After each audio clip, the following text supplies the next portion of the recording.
Budget से पहले मध्य प्रदेश की मोहन यादव सरकार का नया आर्थिक सर्वेक्षण जारी हुआ है। ये आर्थिक सर्वेक्षण जारी करते हुए मध्य प्रदेश शासन ने कई क्षेत्रों में उल्लेखनीय उपलब्धियों का जिक्र किया है। कुल 10 बिंदुओं का ये आर्थिक सर्वेक्षण है, मतलब कई बिंदु हैं, लेकिन जो महत्वपूर्ण बिंदु हैं इस वीडियो में हम आपको बताएंगे। कहा गया है कि 2025-26 का जो आर्थिक सर्वेक्षण है वो ये कह रहा है कि मध्य प्रदेश में सबसे तेज आर्थिक विकास दर हुई है अन्य राज्यों के मुकाबले। मध्य प्रदेश में जीएसडीपी 16.69 लाख करोड़ की है।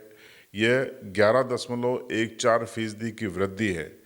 ये ग्रोथ रेट आप इसको मान लीजिए, जबकि इसका जो राष्ट्रीय औसत है अन्य राज्यों का वो 8.04% है। तो यहाँ पे मध्य प्रदेश ने अन्य राज्यों को काफ़ी पीछे छोड़ दिया है अपनी तेज आर्थिक विकास दर में, ग्रोथ रेट में।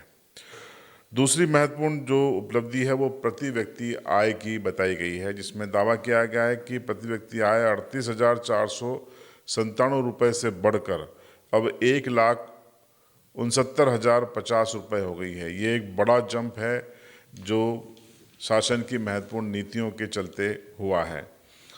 तीसरा महत्वपूर्ण बिंदु आर्थिक सर्वेक्षण में कृषि क्षेत्र में उल्लेखनीय वृद्धि का है, जिसमें दावा किया गया है कि मध्य प्रदेश के किसानों ने मजबूत प्रदर्शन किया है। जो फसल का उत्पादन दर है वो 7.66% का ग्रोथ है, इसमें जो खाद्यान्न है, स्पेशली खाद्यान्न की जो ग्रोथ है वो 14.68% रही है। और दुग्ध उत्पादन में भी असाधारण वृद्धि हुई है। दुग्ध उत्पादन भी 225.95 लाख टन हुआ है। वैसे भी मध्य प्रदेश ने लक्ष्य बनाया है कि वो जल्दी ही देश में नंबर 1 दुग्ध उत्पादक राज्य हो जाएगा। अभी मध्य प्रदेश तीसरे नंबर का राज्य है, लेकिन जिस तरीके की दर सामने आ रही है, विकास दर, ग्रोथ रेट, उससे लगता है कि जल्दी ही मध्य प्रदेश नंबर 1 होगा। अब बात कर लेते हैं औद्योगिक निवेश के क्षेत्र में जो आर्थिक सर्वेक्षण में क्या कहा गया, जिसमें कहा गया कि मध्य प्रदेश में 1.17 लाख करोड़ यानी 1,17,00,000 करोड़ के प्रस्ताव निवेश के आए हैं, जिसके चलते शासन ने 6,125 एकड़ भूमि आवंटित भी कर दी है उद्योगों के लिए। और संभावना है कि 1.7 लाख यानी करीब 17 लाख रोजगार की संभावनाएं इससे बनेंगी। सेवा क्षेत्र का जो दावा है उसमें असाधारण उछाल है। मध्य प्रदेश ने अच्छी प्रगति की है। आर्थिक सर्वेक्षण के अनुसार व्यापार, होटल, पर्यटन और सेवा क्षेत्रों में जबरदस्त बूम देखा गया है। इस सेक्टर में कुल 15.80 का उछाल है मध्य प्रदेश के संदर्भ में। और सबसे जो बड़ी उपलब्धि है वो पर्यटकों का प्री स्टेट मध्य प्रदेश बनता जा रहा है। मध्य प्रदेश शासन ने कई सुविधाएं दी हैं, हेली पर्यटन सेवा दी है, अलग अलग होटल्स, हेरिटेज होटल्स की सुविधाएं दी हैं, धार्मिक सामाजिक पर्यटन को भी बढ़ावा दिया है। इसी का परिणाम है कि बीते साल मध्य प्रदेश में 13.80 लाख यानी करीब 14 करोड़ पर्यटक यहाँ पर पहुँचे थे। ये आर्थिक सर्वेक्षण में भी दावा किया गया है।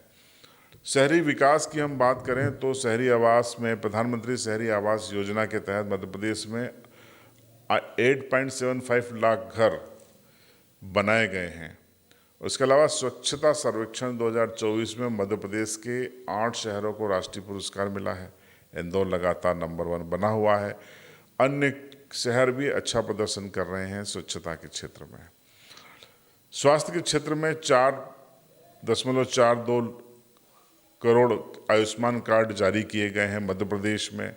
और मातृ मृत्यु दर काफ़ी कम हुई है, ये 379 से घटकर 142 रह गई है। ये मध्य प्रदेश में स्वास्थ्य सेवाओं की उल्लेखनीय उपलब्धि है।